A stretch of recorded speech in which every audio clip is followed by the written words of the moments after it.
Welcome everybody to Service Drive Revolution. We are so excited about this show today, and you should be as well because it is jam-packed with content. How are you doing, Mr. Jeremy? Man, I am doing good. Things are moving forward. I feel that we're moving away from the stuckness of life and things are beginning to gather some momentum. Hey, so if you're listening to this, I'm putting up, I have a collection of old vinyl, and I just got this, which is To Be a Salesman by Zig Ziglar. And I thought of you, Jeremy. This thing is, what's the date on it? 1969. Man, that is a classic right there. Yeah. I have a friend that would pay you good money for that. Well, I think that I have a vinyl collection of old, training like that is got to be worth a lot of money. But I scour the internet, eBay, and different websites, and whenever they pop up, I get them. I have some weird stuff too. Like this, I think I've showed you this one before. How to Let Your Wife Help You Succeed in Selling by Chuck L. Lapp, PhD. Is that really the title? That is really the title. Oh my gosh. How to Let Your Wife Help You Succeed. And there's wives on there interviewed when you listen to it. And it's from a time that you and I never experienced. I'll tell you that. That was probably produced in the 50s or 60s. Yeah, I don't see a date on the back. But here, let me put my glasses on and see. Let's take a look at that. Yeah. 1964. Yeah. Which seems not old enough for what's on here. It's crazy. If we released that today, we'd probably get a lot of protesters out on the street about that title. Yeah, well, when you listen to it, it's not, I don't know. It's not in line with my thinking, but it's fascinating. I mean, whether things resonate with me or not, I still listen to them, and I still like to see how people did training and how they set it up, how it was delivered, how they wrote it. Because, we're in the business of training, Jeremy. That's what you and I do. On top of you owning a shop, that's what we do. And so I'm a student, and I like to go back in time and see. And that one's just odd. Like, it was just odd to me. We deliver results. That's actually what we do. So we deliver results. Yes, we train, but semantics, Jeremy. That's semantics, honestly. We do deliver results. So was it you? It was Christian and I that were talking about this the other day. I think Christian is like, they need to bring back cash for clunkers. And I read this morning that is the thing coming back. You know what they call cash for clunkers in Germany? So car sales in Germany during the recent little epidemic or whatever we call it, Corona destruction. Well, how far ahead of us are they on the curve? Because they're opening up again, right? Yeah. They're a month or two ahead of us. At least a month, yeah. So what did car sales do? So their car sales were down 52%, which is weird to me because our car sales are down 90%, I think. That's because you have dealers in the U.S. that say, no, I can't sell you a car. And they could. Yeah.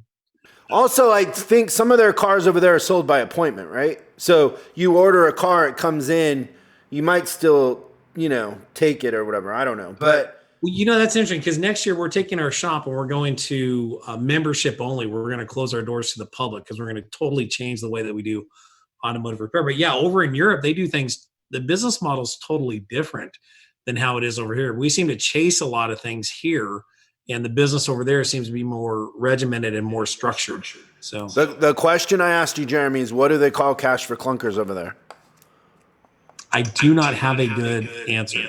Scrappage program. It's called a scrappage program. Scrappage program.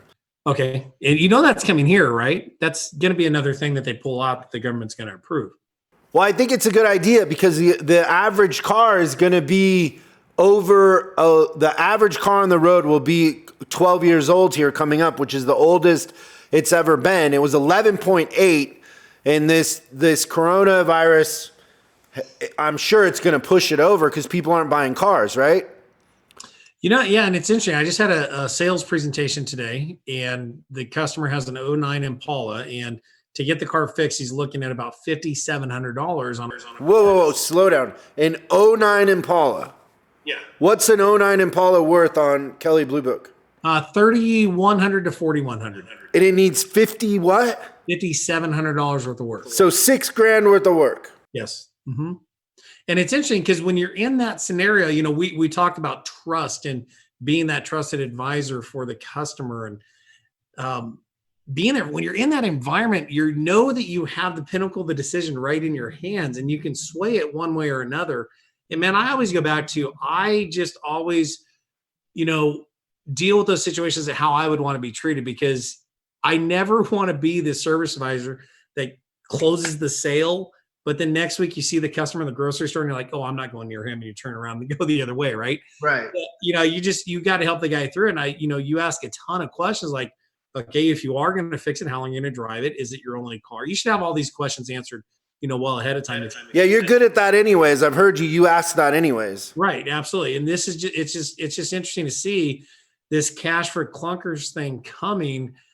It's interesting. I think it's a little different this time though, because that's not going to re-stimulate the economy as big as this thing is. And the cars that are actual clunkers today, they don't pollute like the old ones did. So we're in a different area now with emissions and all that. So it's going to be interesting to see what happens. Yeah, but how do I say this? Go down that path, did you? The right way. You own an independent shop. Yes. A person who owns a car dealership wants people to buy a new car.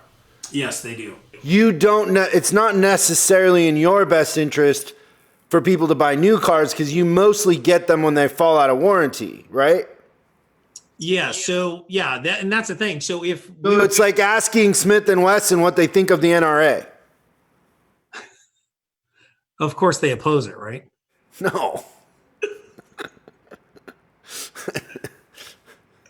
Sorry, I had to bring some laughter into today's call, Chris. It's interesting. But would you admit that sounds like my cue? All right. So I'm walking home the other day and I see this police car and there's a duck getting in it. And I figured that the duck probably did something COVID related, not wearing the mask or something like that. So I asked the police officer, what did the duck do? And the police officer said, he was smoking quack. our in-house Zoom hacker, Christian driver. That was a Christian drive-by. That's a Christian drive-by. He was smoking quacker. It's pretty funny. Anyways, I don't know. I think that you might be biased is all. Just no. A little bit. I'm not biased. And yes, I agree. To take that sale out of my shop would hurt, but that means that I'm a very poor businessman because there's new maintenance out there. And did you know that in our on-demand training, we actually can teach advisors how to sell maintenance on new cars and not just oil changes? Yeah. Did you know that the average car sitting right now, the average car of all the cars out there in the whole country needs about 3 hours worth of maintenance or work? Does that just get you super excited? Would you call that a Woody? Do you get a Woody from that? Yeah, I feel something going on in my loins for sure. Absolutely. That's sales lingo there. So 3 hours. So that means if I have a 1.5 hours per RO, I'm actually batting about 50% or 500% in baseball terms. But there's more. That doesn't include any of the additional maintenance and upsells that could be done on the car. That's just average repairs on the car, right? So you're saying that's just what they actually need. You're correct. Don't take me down that path. Okay. You know, that's what was our friend that went to jail for that? Oh, man. My long lost uncle, Don Rito. Yeah. Where's he at? I miss him.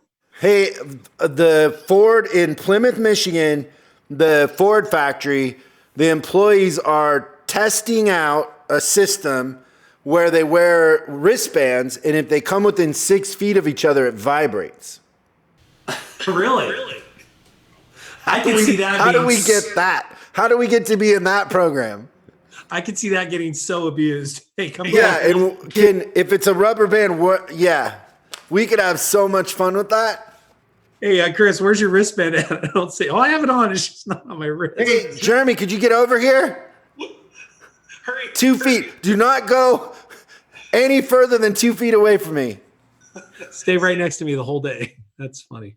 A new way to get to bond cultures within workplace and make team unity happen. I think at that same factory, bless them, they're making ventilators. I think something like that.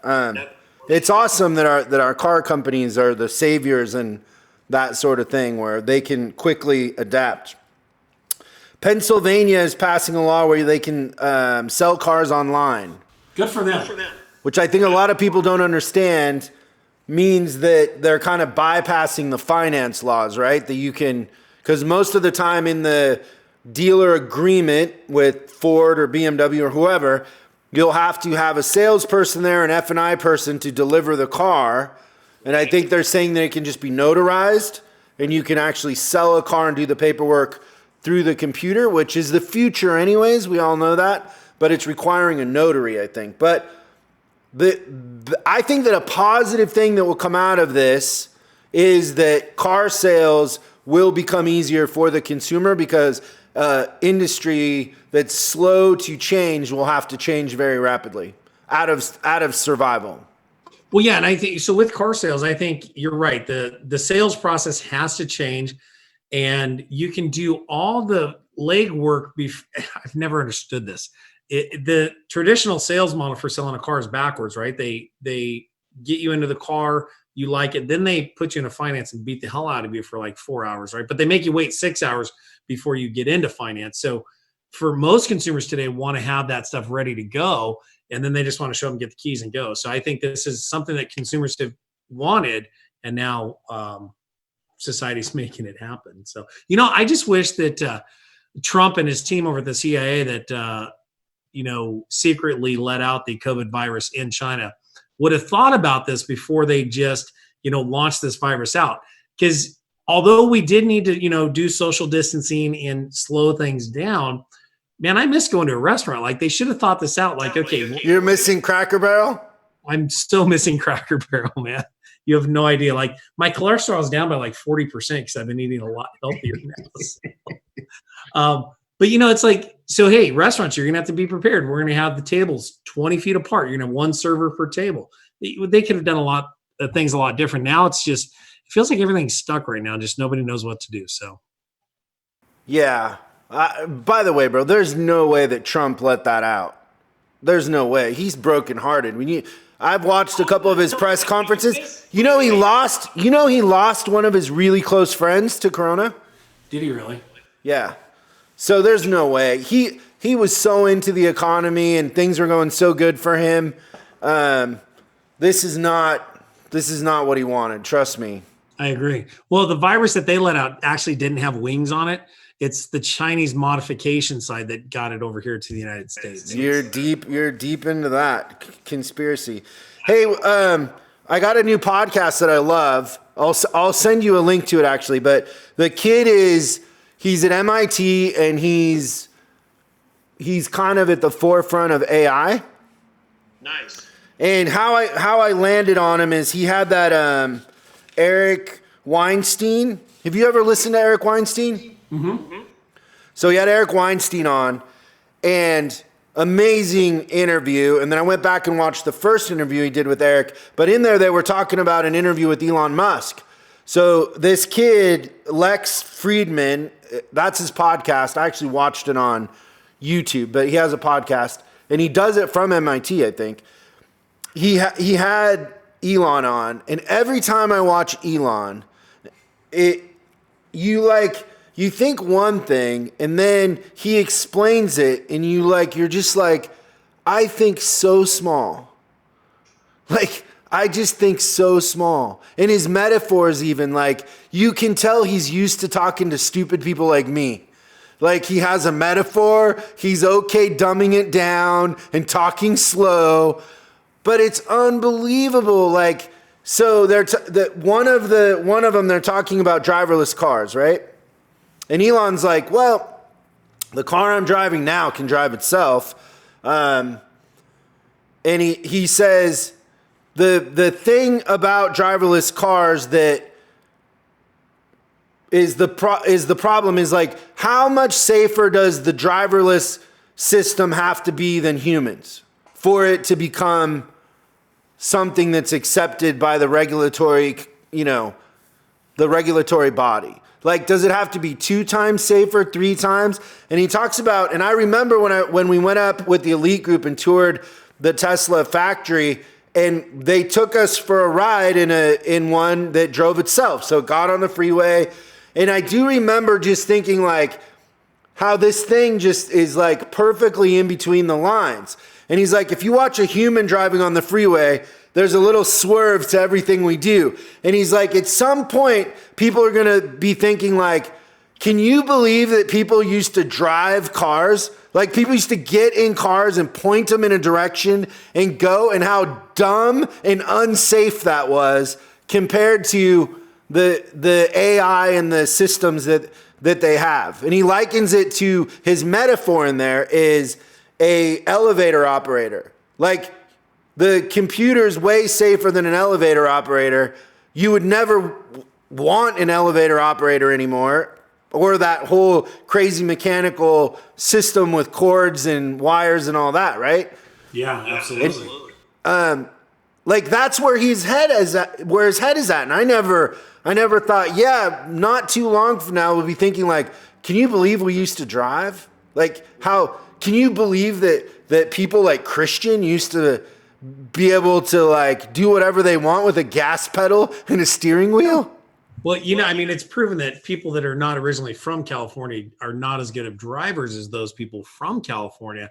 And when I travel, I don't know about you, but when I travel to other states, I watch how people drive, and they are just all over the place, super slow, bouncing off the walls, just they yeah, but California is like, that's advanced calculus driving here. The driving here is like I liken it to when I was a kid growing up in Mexico, right? So I was a missionary's kid until I was 13. I lived in Mexico. Guess what I was really, really good at?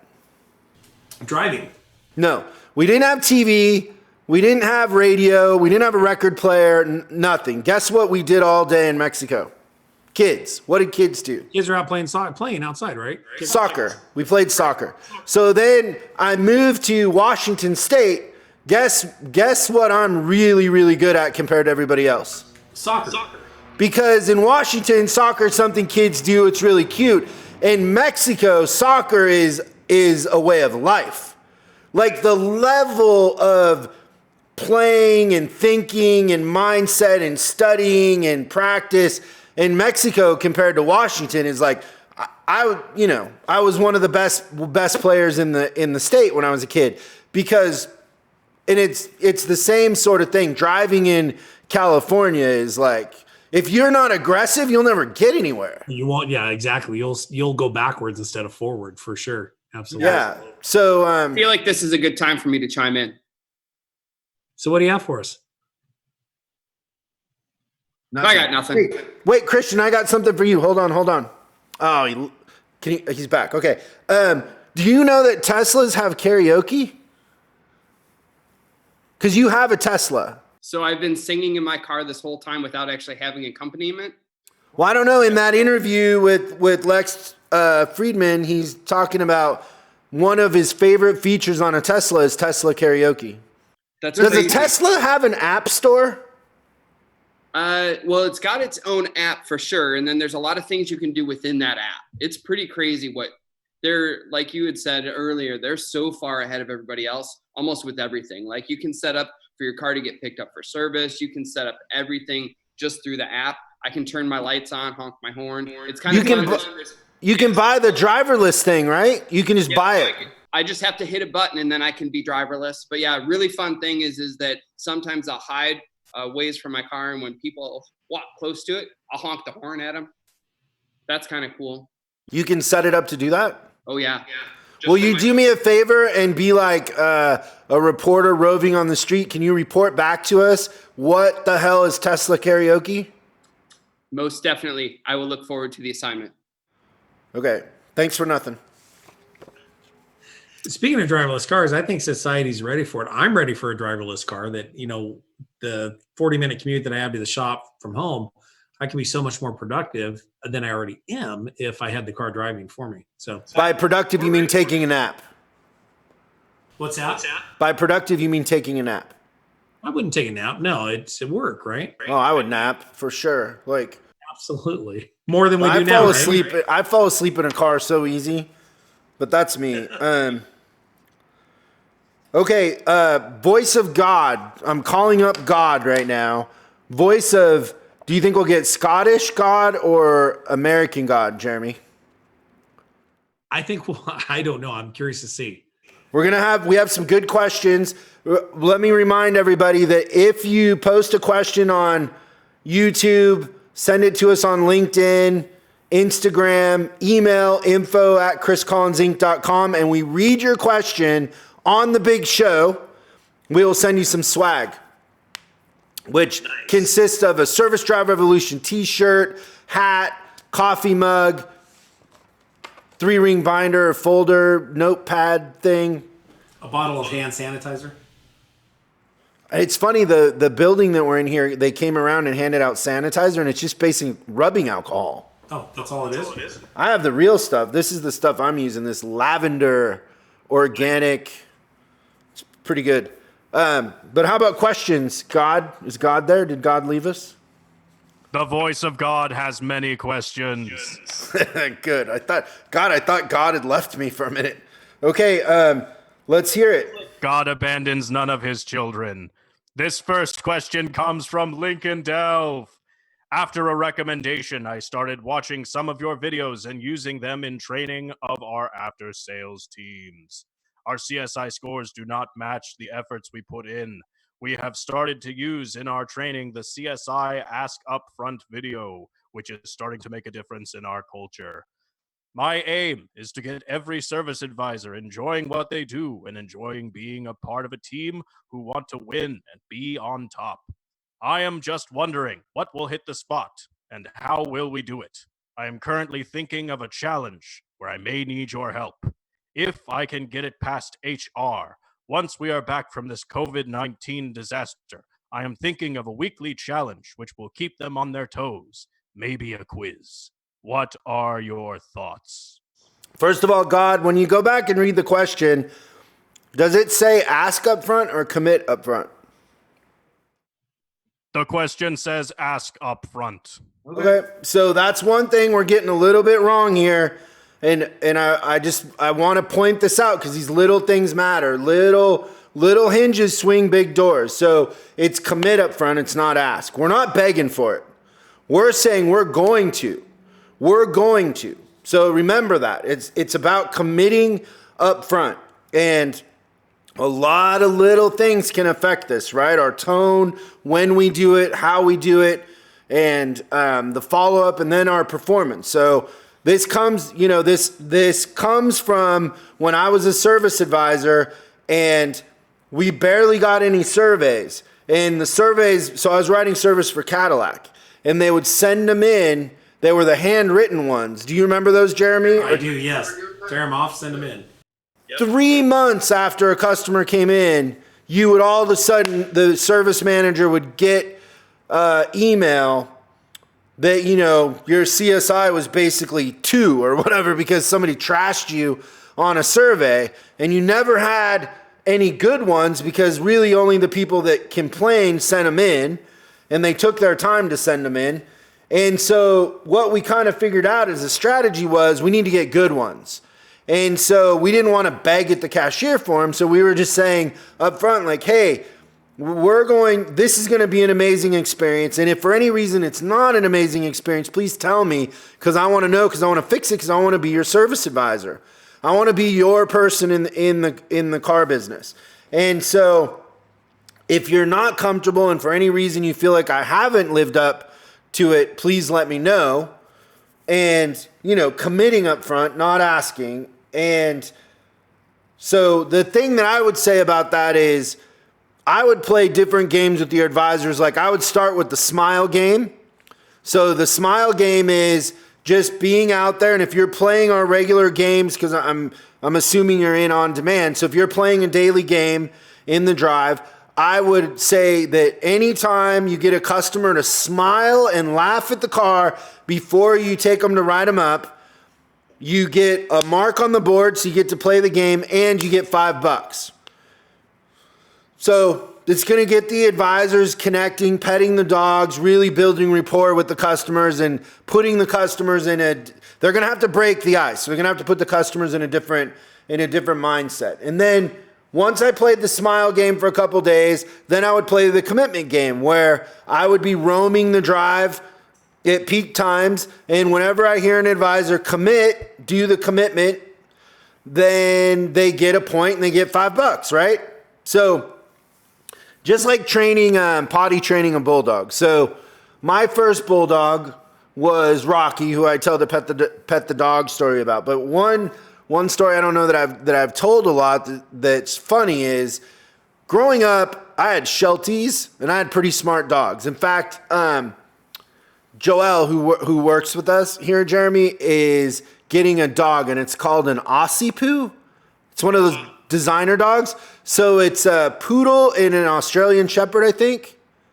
Cute as can be. Like, Google it. They're cute as can be. So she's getting one of those. It's coming. And she just mildly, in passing on Zoom one morning in our morning shift meeting, says, oh yeah, those are classified as Einstein dogs. Do you know what an Einstein dog is? I don't.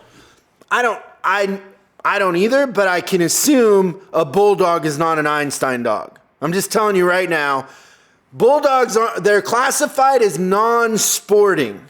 And if you look at the list of how smart dogs are, you're going to have to go really, really far down the list to find a bulldog.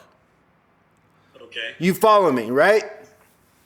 Yes. So I'd had Shelties. Shelties, maybe, I don't know, I know Border Collies are up there. They're always 1 or 2 with poodles. Shelties are like Border Collies. But when Shelties, they were almost potty trained out of the womb. One time you smack a newspaper and say, don't do that there, and that's pretty much it. Well, when I got Rocky, he would literally look at you, lift his leg, and piss on the couch. And you're like, this idiot, like newspapers, nothing worked. And so we're taking this crazy bulldog puppy to training at a police dog school, which that's a stretch in and of itself, right? And we asked the trainer, we're like, hey, this dog does not want to be potty trained. Like, what do we do? Like, we did the thing where we crate trained him and then moved the pads outside. That didn't work, all that. And he goes, no, you can only train bulldogs with treats. He was totally right, bro. Like, literally 3 days later, Rocky would come get you. He'd be like, hey, get the treats. We're going outside. I got to piss. Like, I'm not joking. Bulldogs are actually smarter than what they get credit for, because they have manipulated the system and other dogs have not. That's good. Have you ever seen the Andy Rooney bit on 60 Minutes about that? No, I haven't. That's what he says. He's like, because he has a bulldog, and he's like, I can't believe bulldogs are so low on the list. He's like, who wants a dog that sits when you tell him to sit, or rolls over, like, But it ends up bulldogs are pretty smart if there's food involved. All of a sudden, their IQs light up and they know what they're doing. But this dog used to come and be like, hey, treats are over there. Go get them, because I got to do business in the back. Unbelievable lesson, right? It's kind of the lesson of gamification in a way. So when you play the smile game and you play the commitment game with your advisors, what you're going to find is they're going to be like, hey, boss, come out. Are you going to watch me? You're going to watch me? And they will be begging you to watch them do something that you couldn't get them to do before, with all the reminding and everything, when you make it a part of the game and you're spiffing them. So that's what I would do. Just like if you have a dealership and you want to sell more cars, the games would start with demos. Every time you get a demo, you get a mark on the board. I'll play a hand of blackjack, whatever. That's how I'd get you to sell more cars. It's the same thing in service. It's all about the petting the dog, the connection, and the commitment. So, long-winded answer to your question, but that's what I would do. Is I would start with the smile game, and then I would switch to the commitment game. It's going to require you to be out there in the drive to do it, but just make it a part of the normal game that you're already doing. Absolutely. Then I would just add to that. Part of the question was that we're not getting the CSIs for all the hard work that we're putting into. And you can't just have that short term thinking about it where, hey, we're going to go out today and then we expect the service to show up tomorrow. It's got to be, something that's here. And if you look at your advisors, the ones who are consistently low are going to consistently not have the inward desire to serve. And then they're basically transactional based. So I would look at, if you're not getting the results that you want, it's probably in your execution, and the customers can see that it's fake and not genuine. And then you really got to go deeper with your team and really pull them into what is it, where's your passion at? How do you actually execute on this and deliver?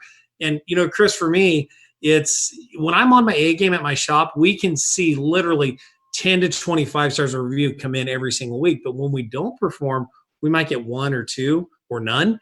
And so if you're not getting the surveys, you got to look at your execution, because you're probably not executing the way that you need to. Awesome. Okay, do we have another one? Voice of God?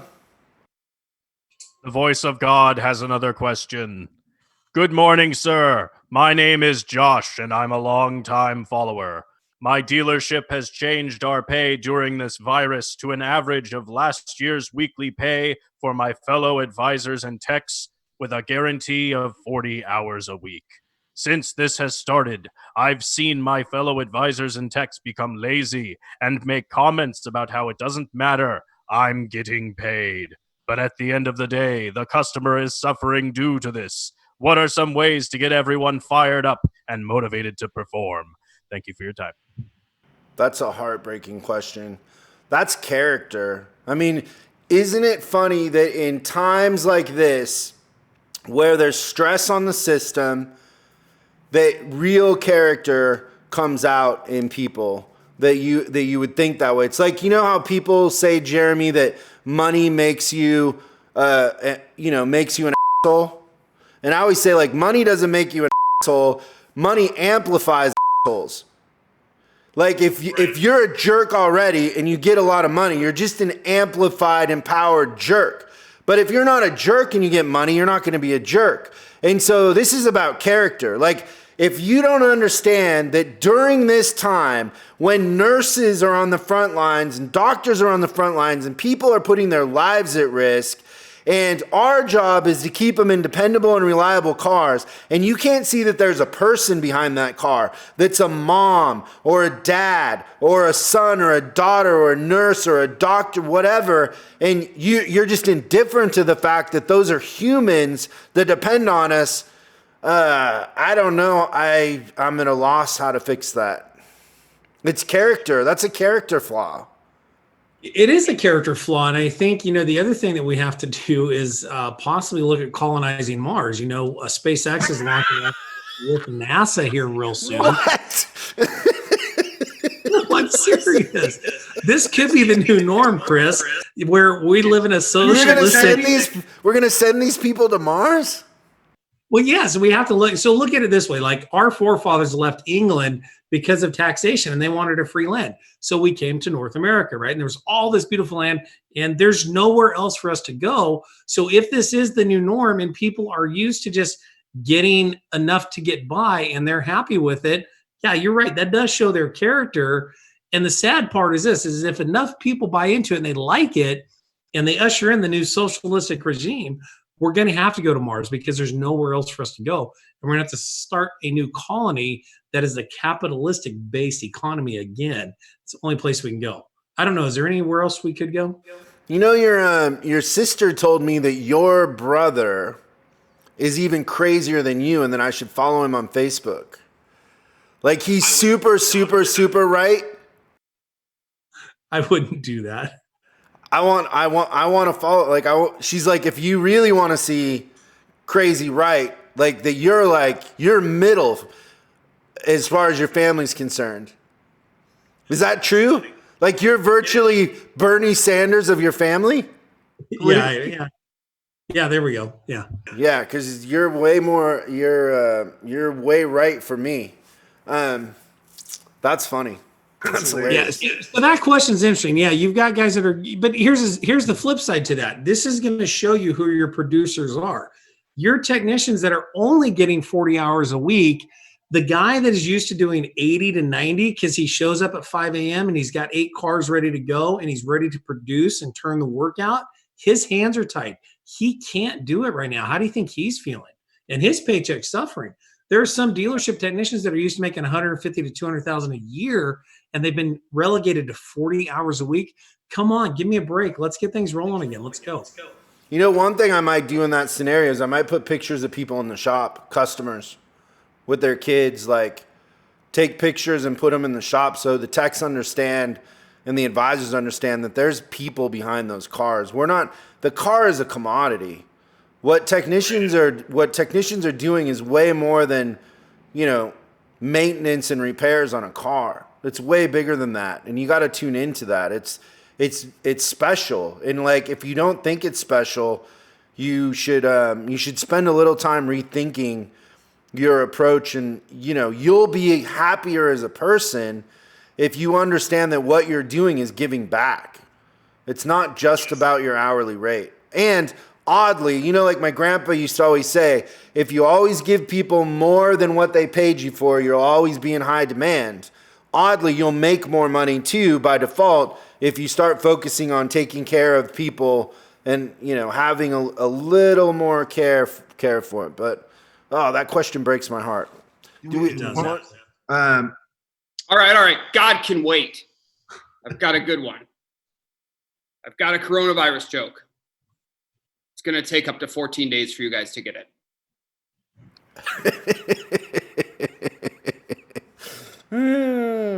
I got it right away. Wait, I'm going to get it on May the 5th. Just set a reminder in your calendar for 14 days. Christian's joke. You'll laugh then too. It'll be funny. It'll remind you. I laugh every time I hear Christian. What's the next question there? God. The voice of God has one final question. Dear Chris, I'm a service advisor that was furloughed at the end of March. I'm stuck at home, and I feel as though my fire has been extinguished. I've lost my purpose in life. My passion bucket has run empty. I really look up to you guys. How can I get out of this funk? Yeah, it's tough right now. I know. I get it's not just advisors, it's a lot of people. Man, that breaks my heart, man, hearing that somebody's passion bucket is empty. And it's interesting. It's not just for the employees. I think everybody's kind of in that stuck mode, right? We're in middle ground. We're not out of it yet. There's talk of opening up, reopening, not reopening. Well, we may have to shut down. We don't know really there's so much uncertainty right now. It's crazy. And people literally feel stuck. So I think if you're in that situation, one of the things that I would do is look at your professional development and use this time to be the best advisor you possibly can. Make sure that you're completely up to speed with all the new model specs. Your packages are ready to go. You should be role playing and practicing every single day. Take in as much as you can so that your saw is absolutely razor sharp when it's time for that switch to get flipped back on, and that you're there. Also, Chris, it's interesting. I've noticed it's a lot of people have forgotten their goals right now. Like, we used to have our regimen, right? You'd get up in the morning, you do your reading, you do your morning ritual, set your goals, you'd go out and conquer, have an exhausting day, you'd come back, you're like, yeah, I conquered today. And now people are just like, they feel like, I don't know, poi, is that what they call it in Hawaii? That mushy, gray, just bland stuff that's like, blah, right? And I'd get back to setting goals, man. Get your goals dusted off. Really use this time to keep that mindset sharp and then go after it. And then, find a way to get unstuck as fast as you can. Yeah, it's hard, right?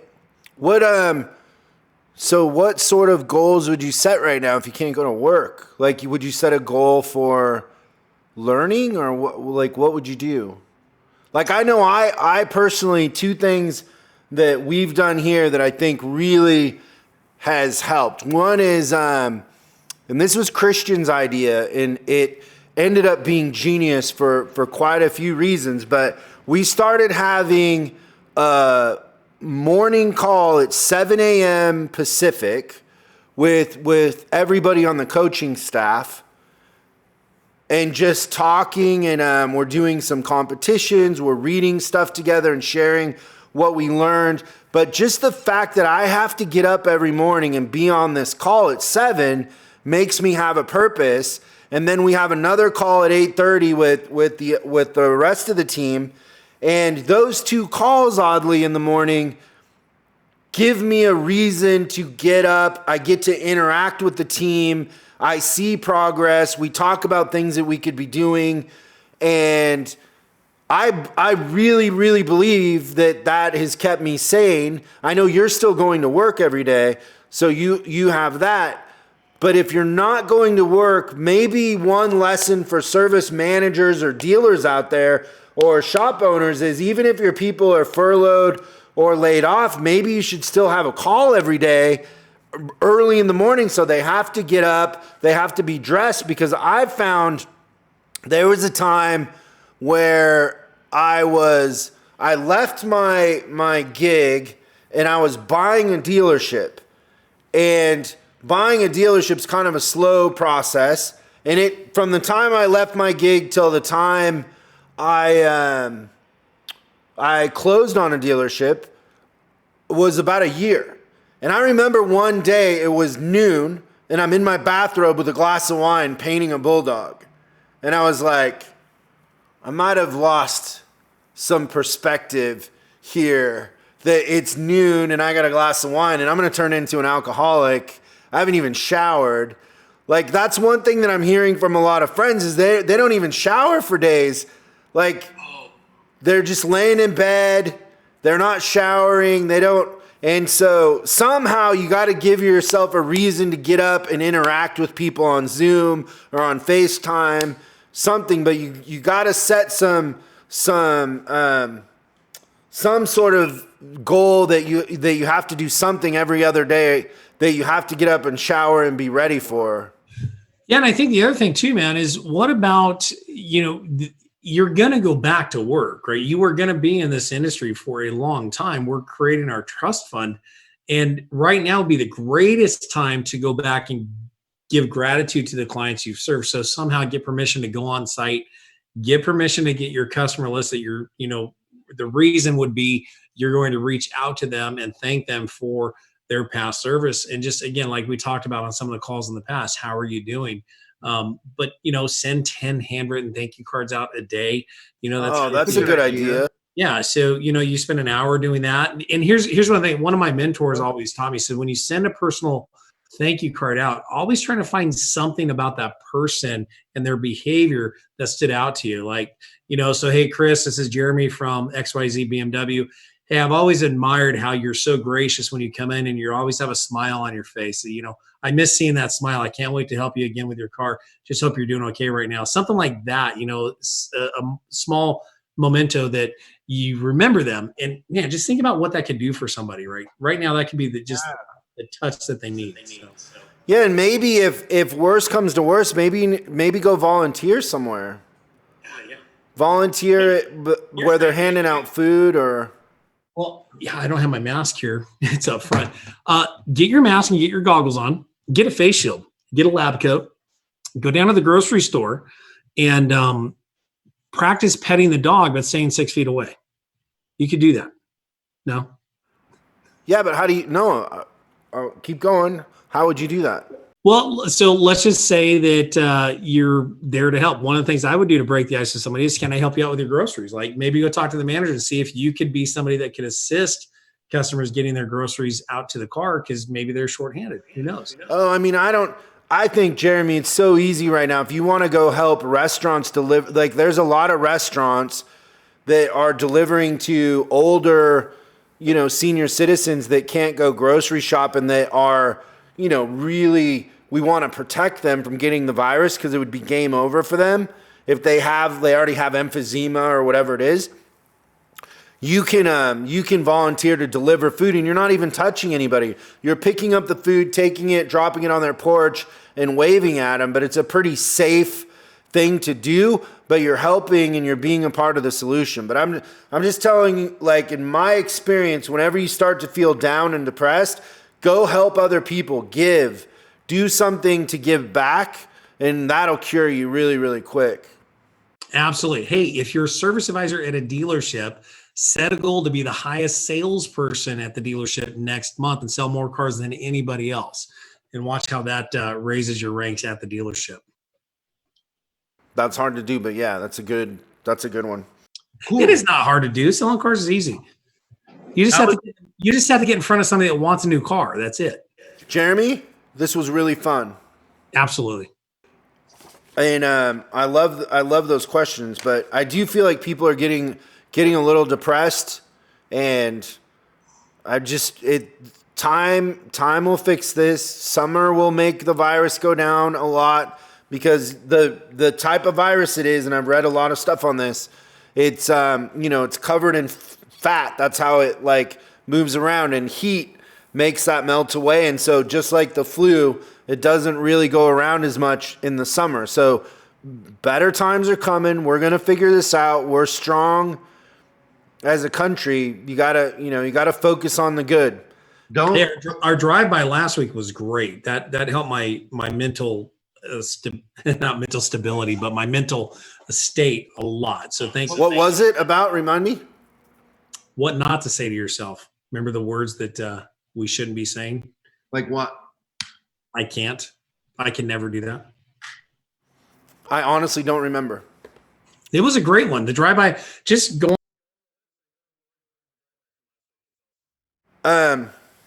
Let's leave them with this thought. There's this old ancient Indian story about a young kid and a chief mentoring this young kid to kind of become a man. And the chief says the secret is that there's two wolves inside of you. And one wolf is going to want to feed jealousy and anger and disappointment and entitlement. And there's another wolf inside of you that's fighting for happiness and success and everything that's positive. And the little kid says to the chief, well, which wolf wins? And the chief says, the one that you feed. So just be very aware that if you're feeding negativity, if you're feeding depression, if you're feeding news and all the negativity, then that's the wolf that's going to win inside of you. Get up, get out, find positive things, help people, serve, give back, be a part of the solution, and don't watch the news all the time. I haven't watched the news in 4 days. You'd see the same thing if you turned it on today as you did 4 days ago. Well, bro, you're listening to those crazy right-wing radio stations. What are the shows you listen to? I listen to Service Drive Revolution with Chris Collins. The stuff you listen to makes Hannity look like Bernie Sanders. It doesn't. Come on. You think yeah, it's all good. I need a haircut. I'm going to cut my hair. Can you tutor me tonight? What if they try and take your guns, Jeremy? What are you going to do? They can pry my guns from my cold, dead fingers. You can't have my guns. I fought really hard for those damn things. They're going to try to take your guns, Jeremy. Hey, California already won. We still have our guns, but we have no ammunition to put in it. So it's that's how you take our guns away. One bullet at a time. How much ammunition do you need? Enough. I'm telling you, if things start going crazy, I'm going to Washington. I do not want to be in California. I wouldn't want to be where you're at, man. You were like in ground zero in downtown LA. Trust me, I've been thinking about that a lot, and I've been thinking about moving a lot. The spread of things like this here is crazy. There's 18 million people here. I'm on the backside of that. I'm far enough away that if your part falls in the ocean, I have oceanfront property. I'm totally handling it. So. Yeah, no, I've been thinking about that long and hard lately about getting out of here. Well, thanks everybody for listening. We hope you have a great week. Remember, feed the right wolf, feed positivity, and we'll come out of this and we'll see you this Friday with our drive-by. Nice. Thanks for watching this episode of Service Drive Revolution. If you have any questions, go ahead and post them in the comments below. Make sure you subscribe and hit the bell icon so you're notified when we post new episodes. I'm Chris Collins, and you can find me on Facebook and Instagram at Chris Bulldog Collins. And I'll see you again on the next episode.